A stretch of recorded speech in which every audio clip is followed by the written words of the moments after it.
বৌমা আমি কাজে গেলাম। কাজে যাবার আগে আপনার নবাব পুত্রকে ডেকে বলুন কাজের খোঁজে বেরোইতে। হৃদয়, বাবা হৃদয়, নাস্তা পানি খায়া একটা কাজ কাম খুঁজতে যা। বৌমা আমার আবার দেরি হয়ে যেতেছে, আমি যাই। তোমারটাকে আমি ঘুম থেকে উঠি না দেখা তুমি আমার দিয়া ডাকাইছো।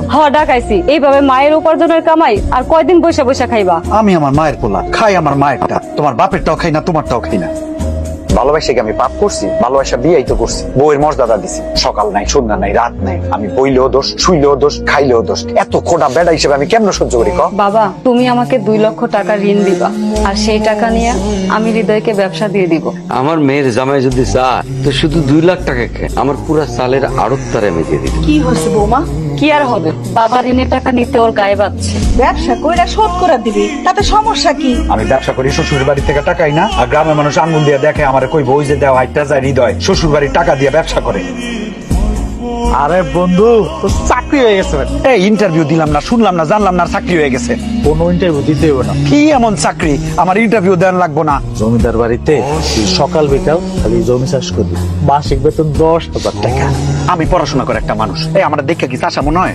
আমি চাষা যে ওর ট্রাক্টর চালামু? বড় বড় কথা কইস না। তোর বাপ ছাড়া আমার বাপ ছাড়া কি ছিল? চাষাই আছে। আমেরিকার প্রেসিডেন্টের বাপের খোঁজ নে, হ্যাঁ আসিল চাষা, এই জন্য হ্যাঁ কি চাষা হয়েছে?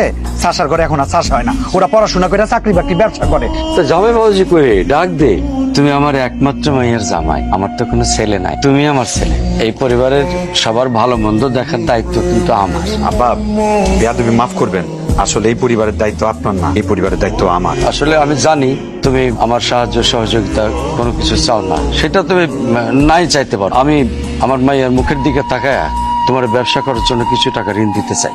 মাফ করবেন, আসলে কারো সাহায্য সহযোগিতা আমার লাগবে না। ভালো থাকিস মা। তুমি আজকের দিনটার জন্য একদিন ঠিক আফসোস করবা। তোমার কথা শুনে মাঝে মাঝে মনে হয় তুমি কি শিক্ষিত না মূর্খ।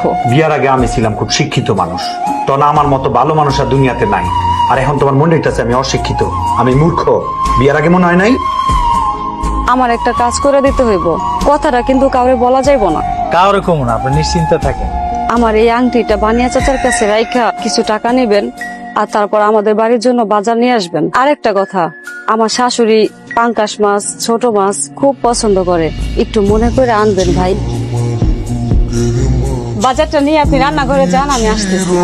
খারাপ, তুই আগে আমার কথা জবাব দিবি, তারপর এখান থেকে যাবি।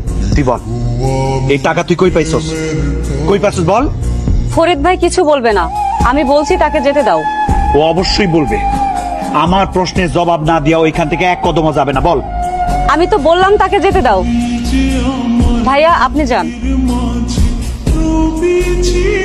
আমি আমার হাতের আংটি বিক্রি করে বাজার করাইছি।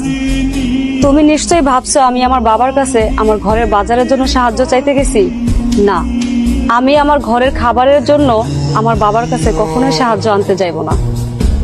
আর আমার শ্বশুর বাড়ির লোকজনকে কখনোই আমার বাবার কাছে ছোট করব না, কারো কাছেই না।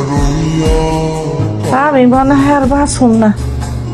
এমন অলক্ষণী কথা বললেন না তো। কি আর করবেন, গরিবের জীবন এমনই কষ্টের। কি সমস্যা তোমার? হ্যাঁ, কালকে রাতে তুমি আমার লগে ঘুমাও নাই, আজকেও তুমি এই রুমে ঘুমাইতেছো। আমার এখন আর পছন্দ হয় না, তাই না? কি সব বাজে বাজে বলতেছো তুমি? মায়ের শরীর খারাপ, আর মায়ের হাত পা টিপতে টিপতে কখন যে ঘুমাই গেছিলাম আমি জানি না। মিশা কথা কইতেছো কেন? বাহানা বানাইতেছো? আমার অসুখ আর আমি জানি না? আমার অসুখ হলে তো আম্মা আমারে জানাইবো সবার আগে।